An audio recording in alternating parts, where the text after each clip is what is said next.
네, 안녕하세요. 저는 오늘 뇌졸중 생존자 침상에서의 올바른 이동 방법을 강의하게 된 깨끗한 재활운동 공동대표 한정현이라고 합니다. 네. 오늘 강의 순서는 이동의 중요성에 대해서 알려드리고, 그리고 누운 자세에서 일어나는 거, 앉은 자세에서 일어나는 거, 휠체어에서 침대로 이동, 그리고 침대에서 휠체어로 이동하는 방법들, 그리고 마지막으로 바닥에서 침대, 그리고 침대에서 바닥 이렇게 이동하는 것까지 한번 알려드리도록 하겠습니다. 자, 이동의 중요성에 대해서 말씀드리겠습니다. 우리가 이동을 해야 하는 이유는 뭐 당연히 너무 잘 아시다시피 기본 생활권을 유지하기 위한 거고, 그리고 나의 삶에서 어떤 타인에 의해 도움을 받는 게 아니라 수동적인 삶이 아닌 능동적인 삶을 위해서 이동을 해야 됩니다. 그런데 이 뇌졸중 생존자분들은 편마비나 이 몸통 근력 그런 움직임들이 어렵기 때문에 몸의 움직임이 어려워지고, 그러면서부터 이동의 도움을 지속적으로 받으면서 그래서 이동에 대한 기회들이 많이 사라지고, 그리고 이동을 올바르게 하지 못하는 그런 경험들을 많이 갖게 됩니다. 그래서 우리가 이제 누운 자세에서 일어나는 것들 하나하나 체크를 해볼 텐데, 혹시나 이런 걸 강의를 하면서 말씀을 드리는 부분이 사실 정답은 없습니다. 사실 누구나 다 각자만의 방법들이 있고 그리고 각자만의 방식이 있을 텐데, 근데 이제 제가 여기 강의하면서 이제 처음 영상에는 문제점에 대해서 한번 보여드릴 거예요. 그래서 문제점의 동영상을 보시면서 요런 문제점들이 내 몸을 좀 상하게 하고 내 몸을 불편하게 할 수 있겠구나. 그런 것들을 체크하셔서 내가 실제로 그런 부분들을 하고 있는지, 뭐 순서나 이런 것들도 알려드리지만 그런 부분보다는 좀 내가 고쳐야 될 부분, 혹시나 이게 문제가 되는 부분에 대한 것들을 조금 인식하시고 배워가는 시간이 되셨으면 좋을 것 같습니다. 자, 실제로 제가 만나는 고객님이 누워있는 상태에서 앉는 상태까지 일어나는 모습을 한번 보겠습니다.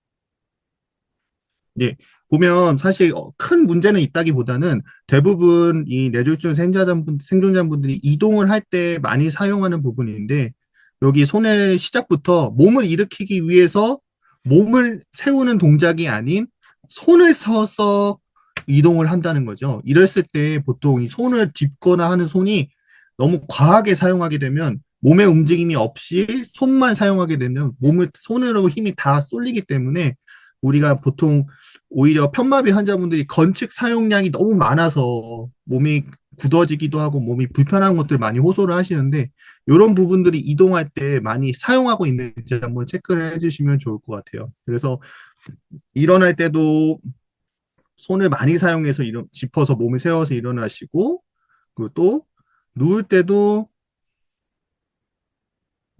보시면 손을 누울 때도 보시면 손을 뒤로 가져갑니다. 손을 먼저 뒤로 가서 손으로 짚어주고, 그리고 편하게 누우시거든요. 그만큼 내 몸의 움직임보다는 건축 손의 사용량이 되게 많다. 그 부분을 우리가 최소화하는 방법들과 안전하게 쓰는 방법들을 알아야 된다라고 말씀을 드릴 수 있을 것 같습니다. 그래서 이제 건축으로 이제 올바르게 이동하는 방법에 대해서 보여드리겠습니다. 우선은 다리를 올바르게 이동하기 위해서 다리를 꼬고요. 그래서 제가 움직이는 부분은 왼쪽 편마비라는 거에 가정하에 움직이고 있습니다. 그래서 다리가 나오고 옆으로 이동한 상태에서 이제 중요한 부분이 몸을 앞으로 세우는 거죠. 팔꿈치를 누르면서 몸이 앞으로 일어날 수 있도록 세워주시고, 그리고 올바르게 앉는 것까지. 이렇게 해서 영상이 나오는데요. 그래서 우리가 구분 동작으로 좀 보면 다리 꼬는 동작입니다. 어, 잘하시는 분들도 기능이 좋으신 분도 잘하시지만 저희가 이제 이런 다리 꼬는 것도 잘 못하시는 분들도 충분한 연습이 필요할 거라고 말씀을 드릴 수 있고요. 그리고 중요한 이제 제가 강조하고 있는 몸의 이동. 그래서 다리를 이동하고 엉덩이 한 번, 다리를 이동하고 엉덩이 한 번. 이런 식으로 내 몸을 이동할 수 있는 부분이 팔, 다리만 있는 게 아니라 엉덩이, 몸통까지 같이 이동할 수 있다. 이 부분에 대한 움직임도 확실히 명확히 하셔야 되고요. 그리고 옆으로 도는 동작. 옆으로 도는 동작도 보시면 저는 이제 당기는 동작을 거의 안 쓰려고 하는데 대부분 어디를 잡고 팔로 당겨서 몸을 돌리시는 경우가 되게 많거든요. 그거보다는 최대한 몸을 사용해서 당기진 동작을 최소화하고 몸의 움직임을 많이 활용해서 이동을 하시면 좋을 것 같습니다. 그래서 그 다음에 이 일어나는 연습을 했을 때 많이 잘 안 되는 부분이 이 부분이거든요. 몸을 세우는 것보단 몸을 앞으로 이동해서 몸을 끌어당기 나갈 수 있는 부분들을 연습을 하셔야 됩니다. 그리고 마지막으로 올바르게 앉기 이렇게 볼 수 있습니다. 이렇게 지금 누운 자세에서 앉는 자세까지 봤고 그리고 이제 앉았으면 이제 일어나는 자세까지 한번 보겠습니다. 그래서 뭐 시트 스탠드 일어난 자세인데 이분도 이제 보시면 이제 잘못된 모습 한번 볼게요. 전반적으로 한번 쭉 보시면 보면 조금 느낌이 앉을 때 특히 이렇게 털썩 주저앉는 분들이 되게 많으시거든요. 네. 그러니까 보면 그런 분들이 대부분 보시면 일어날 때 지금 화면이 보이다시피 몸이 거의 뒤에 있습니다. 그러니까 다리는 앞에 있지만 엉덩이랑 체중이 다리 위에 있지 않고 안전한 침상 위에 있기 때문에 체중 이동이 정확하게 일어나지 않는 상태에서 섰고 그리고 다리에 힘이 제대로 들어가지 않는 상태에서 그냥 엉덩이 무게로 그냥 주저앉게 되는 이런 모습이거든요. 그렇기 때문에 체중 이동에 대한 부분 그리고 몸을 앞으로 이동할 수 있는 연습이 많이 필요하다고 느끼실 수 있을 것 같습니다. 그러다 보니까 위험하게 앉는 모습들 그래서 단순히 일어나는 연습을 많이 하시는데 앉는 연습도 되게 중요하거든요. 앉을 때도 천천히 엉덩이와 체중을 이용해서 정확하게 앉는 연습도 많이 하셔야 됩니다. 그래서 보시면 엉덩이가 떼졌을 때 체중이 앞에 있어서 다리에 힘을 주고 체중이 몸의 앞에 있는 상태에서 일어나실 수 있어야 됩니다. 그러지 않고 체중이 뒤에서 일어나게 되면 오히려 다리 힘을 정확하게 쓰지 못하고 체중 이동이 정확하게 일어나지 않기 때문에 훨씬 더 위험한 동작이 될 수 있습니다. 그래서 그 부분에 대한 연습으로 하나를 소개를 시켜주면 앉은 자세에서 체중을 앞으로 보내는 연습입니다.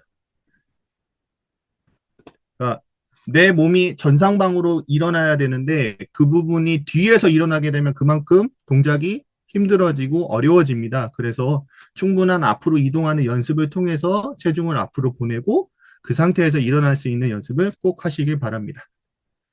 다음은 우리 휠체어에서 침대에서 휠체어 동작을 볼 텐데 이 부분에 대해서는 사실 뭐 뇌졸중 생존자분들의 기능에 따라서 되게 다양하게 나올 수 있는 부분이라고 생각해요. 그렇지만 이제 제가 여기서 강조드릴 부분은 몸의 움직임을 활용한 이동들을 많이 해보자라는 거였고, 그래서 실제적으로 이분한테 이동을 해달라고 했을 때는 완전히 서 있는 상태에서 몸을 돌려서 앉는 동작들, 반대로 서서 휠체어로 가서 몸을 돌리는 동작들. 어, 요렇게 이동을 하시는데, 이게 틀렸다라기보다는 몸에 좀 더 효율적인 움직임들을 위해서 몸의 움직임을 사용하는 연습이 필요하다라고 말씀을 드리고 싶고요. 그래서 저는 이제 피벗, 이제 몸을 돌리는 동작들을 말씀을 드리고 싶습니다. 그래서 체중을 앞으로 들고 몸을 틀어서 앉는 거. 그리고 다시 들어서 틀려서 앉는 것까지. 네, 이렇게 동작을 하시는데 둘 다 필요한 동작이고 둘 다 활용하면 좋은데 이런 피벗 동작, 돌리는 동작을 많이 안 해보시는 경우가 많아서 이 부분에 대한 부분도 연습을 해보시면 되게 좋을 것 같다라고 말씀을 드릴 수 있을 것 같습니다. 마지막으로 바닥 침대, 침대 바닥 이동하는 방법인데요. 이 부분은 사실 되게 초기 환자분들은 되게 어려울 수 있기 때문에 기능이 어느 정도 있으신 분들, 내가 잘 이동한다라고 얘기하시는 분들이 좀 더 연습을 해보면 좋을 것 같습니다. 대부분 뭐 요즘은 식당을 가든 어디 가든 뭐 의자와 식탁이 있지만 바닥에서 침상으로 바닥으로 돼 있는 식당도 많이 있기 때문에 이런 연습도 하시면 충분히 도움이 되실 수 있을 거라 생각합니다. 어, 제가 실제로 제 병원에 있을 때 고객님이랑 같이 환자분이랑 연습했던 부분인데요. 무릎 자세로 다시 좀 더 설명을 드리면,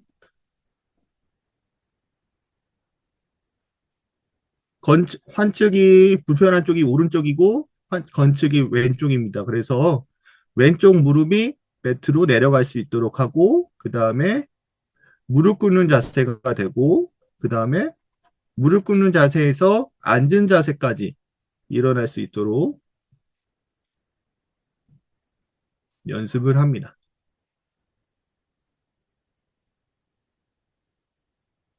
그리고 다시 앉은 상태에서 침상으로 올라가기 위해서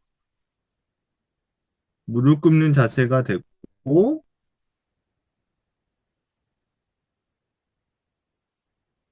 이분은 좀 강직이 심하셔서 좀 중간에 좀 도움이 있으셨습니다. 그리고 무릎 꿇는 자세가 되고 이동을 위해서 건측 다리가 나오고 다리가 엉덩이까지 이동하는 앉은 자세까지 이동하는 부분을 보실 수 있습니다.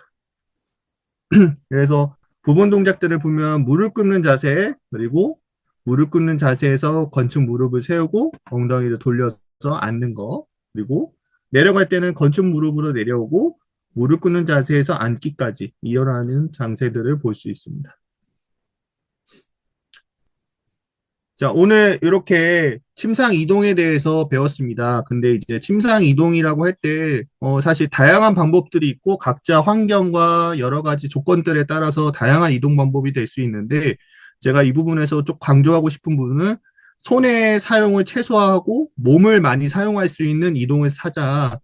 그 이유가 실제로 제 고객님 중에 이런 이동을 과하게 써가지고 손목이 많이 아프거나 팔꿈치가 많이 불편하신 분들이 되게 많거든요. 특히 혹시 몸을 이동할 때 건축손을 당겨서 이동하시는 분들이 많은데 그럴 때마다 과사용으로 건축이 많이 불편하고 어려우신 분들이 많기 때문에 이런 동작을 이해를 하시고 그래서 몸을 많이 사용해서 특히 몸통과 엉덩이의 움직임들을 많이 사용한 이동을 하자. 그리고 아까 말씀드렸다시피 건축선 사용을 최소화하자. 그리고 이런 연습을 충분한 반복 연습으로 많이 하시는 걸 추천을 드리겠습니다. 처음부터 한 번에 잘하시는 분은 아무도 없습니다. 여러 번 반복해서 학습을 하시면 충분히 잘 해내실 수 있을 거라 생각합니다.